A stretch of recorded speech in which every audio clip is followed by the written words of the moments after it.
If you're an Indian on the internet, the chances of you having come across a Labubu either as an unboxing video or with someone sporting it as a bag charm are extremely high.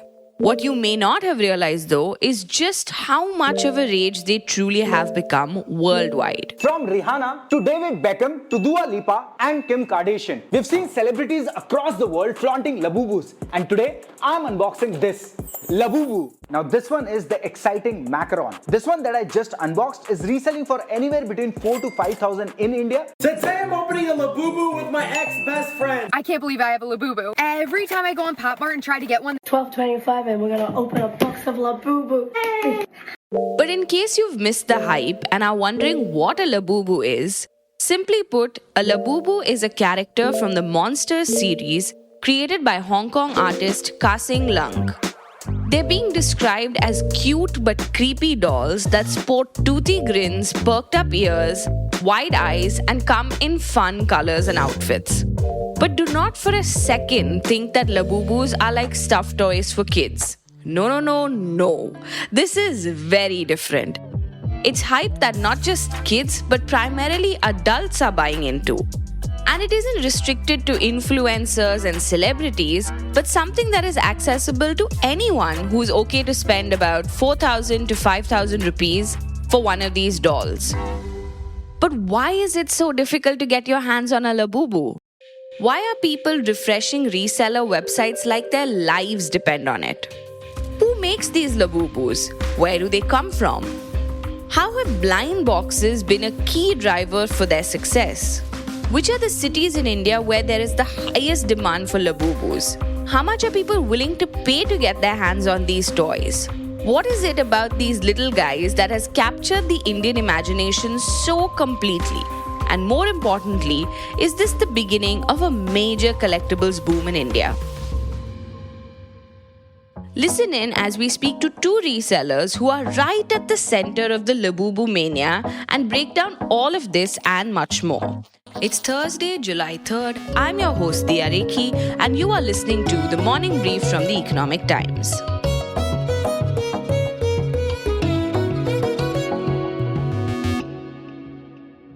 So there are many things fueling this Labubu trend. The fact that celebrities own and love these toys, of course, is a top factor.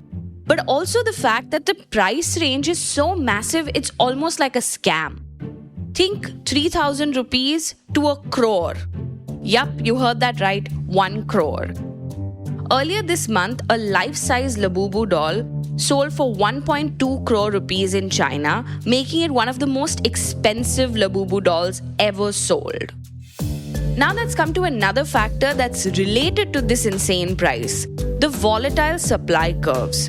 Pop Mart, which is the brand behind Labubu, is a master at manipulating this bit of the economics. They create hype, control supply, and then sit back and watch as demand skyrockets. For context, Pop Mart is a Beijing headquartered company that was founded in 2010 and sold comics and phone covers. Its founder, Wang Ning, picked up on the growing love for designer toys and quickly shifted focus. First came the Molly doll, but it was truly the Labubu that changed the game for him. The Labubu sales fueled Pop Mart's growth, and in December 2020, it began selling shares on the Hong Kong Stock Exchange. Reports suggest that those shares have soared by more than 500% in the last year. But don't be fooled, because this did not happen overnight.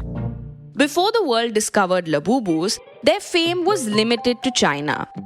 They started to become a hit just as the country emerged from the pandemic in late 2022, according to China-focused research firm Chozan. But when did they end up exploding worldwide? It was when people like singer Rihanna was photographed with a Labubu toy clipped to her Louis Vuitton bag in February. Later, influencer Kim Kardashian shared her collection of 10 Labubu toys with her Instagram following in April. And then in May, former England football captain Sir David Beckham also took to Instagram with a photo of a Labubu given to him by his daughter. Soon after, Indian celebrities like Twinkle Khanna, Ananya Pandey, and even Karan Johar jumped on the bandwagon, and before you knew it, Indian influencers and content creators embraced the trend, showcasing their collections and unboxing videos.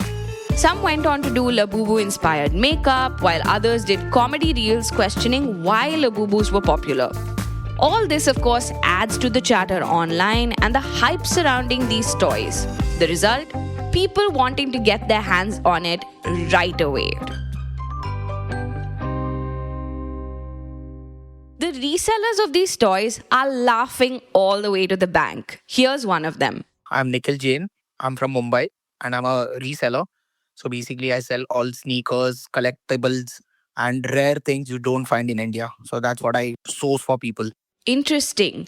And what are those things? At the top, the most recommended are like sneakers and collectibles. In collectibles, we have RC cars, we have Funko Pops, Pokemon cards, and then now we have Labubu. Right. Would you say Labubus is the latest craze? 100%. Anything I've never seen in, like, I've been doing it for like 4 years now, and because like I've been like people who are not related to sneakers or collectibles, even it has gone that deep. So, give me a sense of when you started sort of reselling Labubus in India, what the age group is, where exactly are the sort of cities that you're seeing most traction from, and so on. So I was the first in India to get Labubus. I bought them in December of 2024 to sell, of course. I bought them because I saw celebrities using them abroad, like Rihanna and Nicki Minaj and everyone. But 2 months, I had no traction. I literally sold it for my buying price, like my purchase price. I didn't earn anything. But yeah, post May, 2 months I've been like really, really crazy. The demand has gone 100x and it's just growing right now. Right. So now give me a sense. What was the amount you bought it for at that time? And what is the amount that you're selling Labubus today for? So in 2024, I bought it for like 15,000. It was a box of six, costing me roughly around 2,800. But then it took me a month to sell all of those, and I sold it at 3,000 each. So currently, the retail stands anywhere between Okay. 1,300 rupees, and the resale which we buy usually is 3 to 4,000, and then we mark up 20%, which is approximately a thousand Okay. bucks. I've been selling like at least 20 to 25 labubus a day, and I've sold at least 1,700 labubus. And the most expensive I've sold is like 45,000 each. And like literally, it's sold for a crore plus last week in the US somewhere. 1 crore for one Labubu. Yeah, it was like a set of two, but it was a Labubu doll which got sold Ah. for a crore plus. Yes, in the States, not in India. But yeah, Right. I mean, this is really interesting, right? I saw an interesting thing of a lafufu. What is the difference between a labubu and a lafufu? For those who and like, don't know. so basically, a Labubu's fake version is called a love fufu. Fufu means is it's a fake. So that's where it derives from. And 70 to 80% of the stock in India currently is fake. How does one know if it's a labubu or a lafufu? It is super easy. There's a barcode on your box.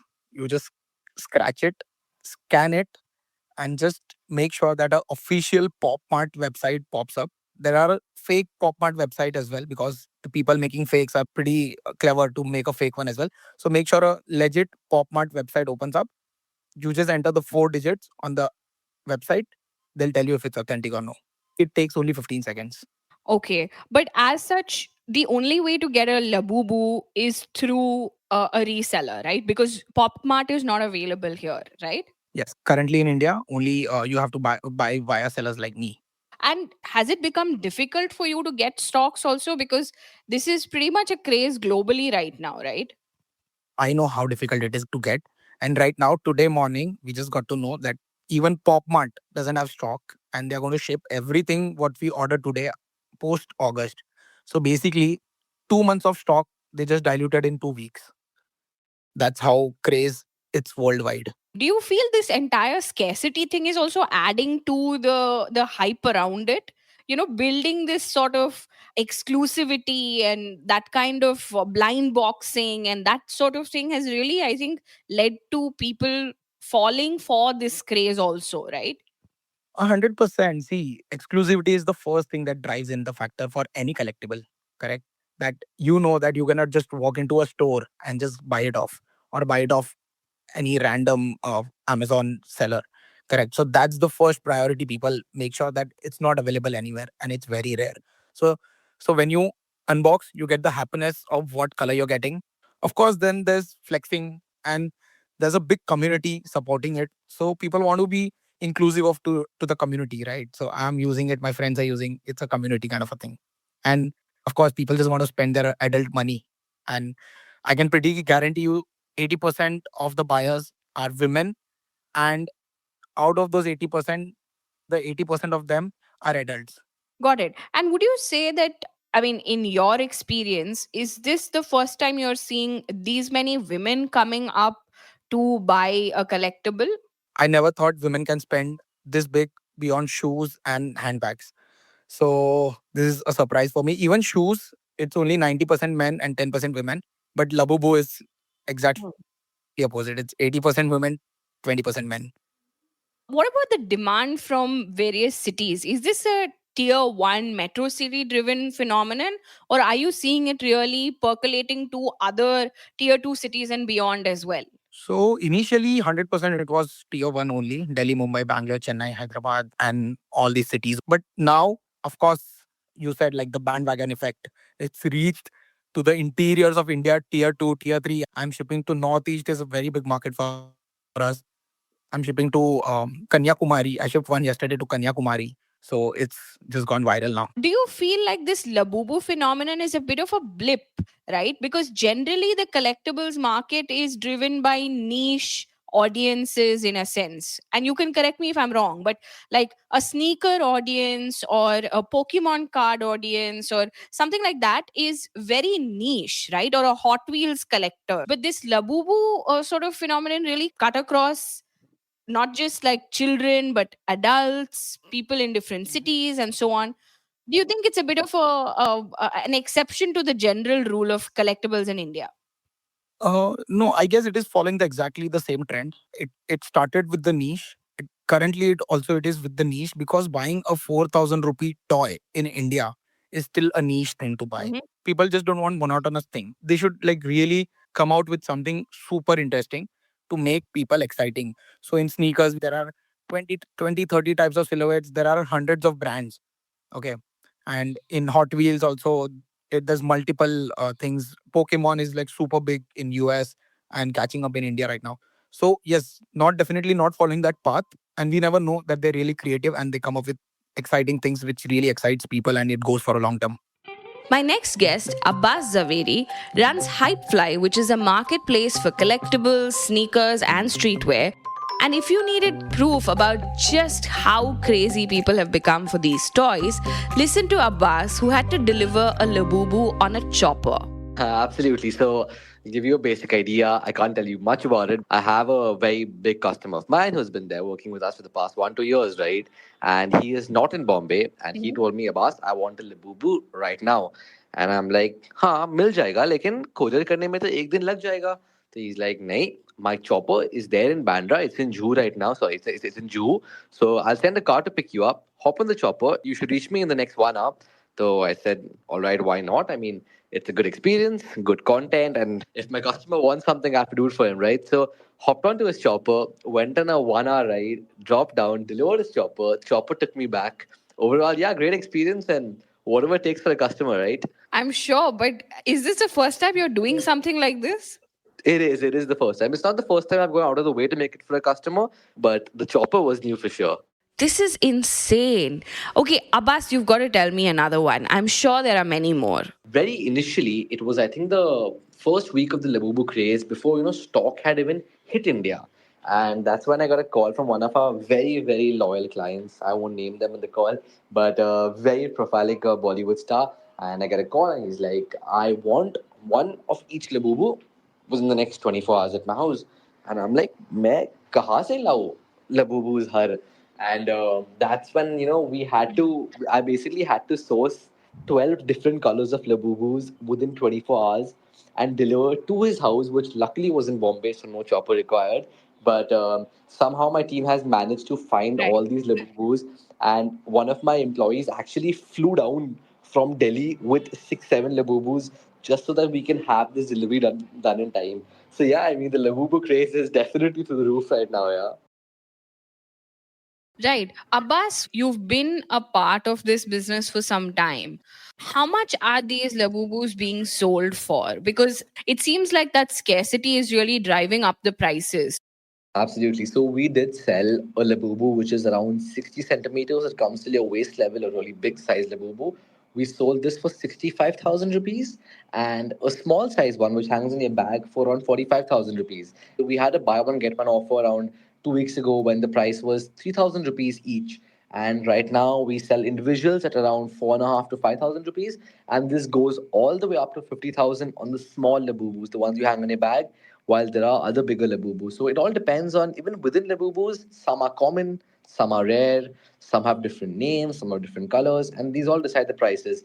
But yeah, I mean, some go up till 75, 80,000 rupees as well. There is one Labubu, which is, I think there are very, very limited pieces. It's a collaboration between Pop Mart and the brand Vans, the one that makes shoes. And that one goes for around $6,000, yeah. $6,000. You've sold some of these in India? Or this is a very limited edition and we don't have it yet? So not the $6,000 one. I haven't found a customer for that yet. If I do find one, then I can definitely sell it. But we have sold quite a few of the bigger size ones at 75,000 rupees. Quite a few of them. And when it comes to the small size ones, the 40,000 rupee ones, we have, so in fact we sell a few of them every day. Right. So, how many have you sold so far? And I mean, is there any sort of dip that you're seeing in the demand or it's only going up? So at the moment, to give you a number, I would say we have sold upwards of 7,500 pieces of Labubus, and this has been in the past 1 month. When it comes to the dip, I don't think the dip has hit yet. I think we are somewhere around the peak. It is sort of settling down now at a high number. We, I think in the middle last week was when we actually hit a peak. Right now, the sales are mainly stabilizing, and I feel that it is still going to be here around this point for at least a couple of weeks more, because what is happening is I think India is a lot behind on international trends, right? What is happening is at the moment still not everybody knows what a labubu is, and while people have started carrying it outside now, the awareness is growing more. A lot of Bollywood celebrities have been wearing it, and now most people who have sold Labubus in India are making the deliveries right now. In fact, we began deliveries around 3 weeks ago, with the majority of them being completed around last week, right? So, right now, what is happening is people are actually going to be spotted with Labubus outside, which is going to again raise curiosity, again raise that trend and virality within India itself. In fact, we have stocking up like crazy right now on Labubus. We're expecting good demand at least for the next 1.5 month, yeah. Sure. And I wanted to ask you a little bit more about the collectibles market in India in general. I know that, this has brought the focus back to collectibles, but we've seen that the Indian sort of luxury market, collectibles market has been growing quite significantly, right? Tell us a little bit about the collectibles that you have on your marketplace, which is Hypefly. We have never seen that sort of insane traction within the community in India, because we mostly, from what I have realized, is collectibles usually come as add-ons to very high order values. Where if a customer's ordered 5 pairs of sneakers, only then do they invest in a collectible, right? It's not something which has been very prevalent in this industry, I would say. But what Labubu's done is, I think, it's bringing back that excitement of a collectible, right? You can expect to see a nice surge in collectibles, and I expect, and in fact, what is happening is, right, because of Labubu, the demand for collectibles has grown so much within Pop Mart itself. There are series called Skull Panda. There's another series called Crybaby, and there's so many more verticals under Pop Mart now, which are getting popularity because of Labubu. In fact, right now, let's say out of the total collectible sales we have on a website, I would say 15% of them are actually collectibles from Pop Mart that aren't Labubus, like Skull Pandas and Crybabies. And I think the only way you can actually capitalize in this market is if you're first, right? So we realized that, okay, we have a couple of inquiries about Crybabies, we have a couple of inquiries about Skull Panda, and collectibles are growing. So that's when we decided, you know what, let's stock up, let's bring this to India, let's get our stock ready. And I think it took us a while, but we are still one of the first in India to actually launch these here. Right. I also wanted to ask you, Abbas, when it comes to the traction that you're seeing, I was speaking to Nikhil, who's a reseller as well, and he was talking about how what Labubus have done which is different from other collectibles, is that they've brought in a huge number of clients who are possibly women, which may not have been as high for other collectibles. Is that a trend you are seeing as well, that you're seeing more women sort of coming in and wanting these collectibles? Absolutely. I mean, I would say the majority of my customers for Labubus are women. When we had just launched Hypefly, majority, I would say around 80% of my customers were men. And we realized that, this is the problem we need to solve, because if you want to grow this business, we do need a good, strong base of women customers. So that's when we began launching products solely targeting towards women, right? We launched the Stanley mugs, we launched road lip cases, we launched skins, we launched Lululemon. So our whole intention behind this was to target a nice customer base of women who can come and find products in the future as well, right? Because there is a very large range of products in premium luxury collectibles for women. And I feel what Labubu has done is just helped us with this, right? Labubu has come in and brought in a big customer base of women. I would say over here the tables have turned, right? 80% of my customers are now women. I would say that my demographic on Labubus would be, we're looking mainly at a age range of around 18 to 24, with the majority split being women. When it comes to what you see as the next big trend, if you had to bet on something, is there some idea that you can give us on what you think is really picking up now slowly? What is the next Labubu moment?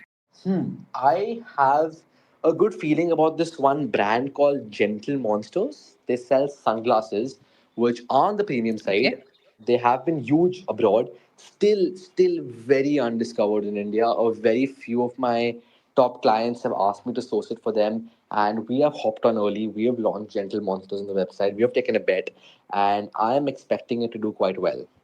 Hype or no hype, I think there's no denying that collectibles are here to stay. Some estimates peg it to reach a projected revenue of about $22,746 million by 2030.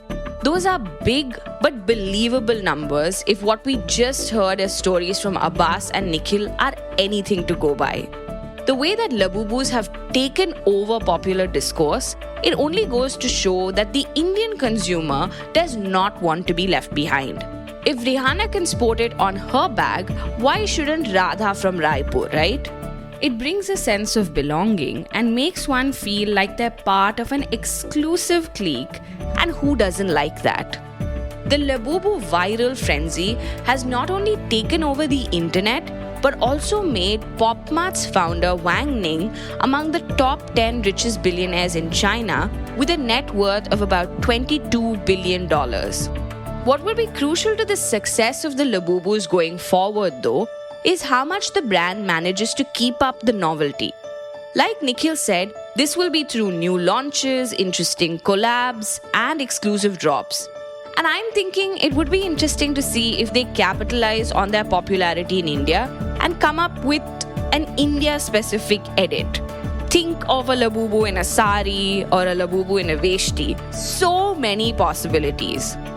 We'll keep our eyes peeled and bring you the latest on what's trending. Sneakers, Labubus, or Hot Wheels, we've got you covered. So stay tuned. Thank you, Abbas and Nikhil. It's Thursday, July 3rd. I'm your host, Diya Rekhi, and you were listening to The Morning Brief from The Economic Times. This episode was produced by Vinay Joshi and Rajas Nayak. Sound design by Rajas Nayak. A new episode of The Morning Brief drops every Tuesday, Thursday, and Friday, wherever you get your podcasts.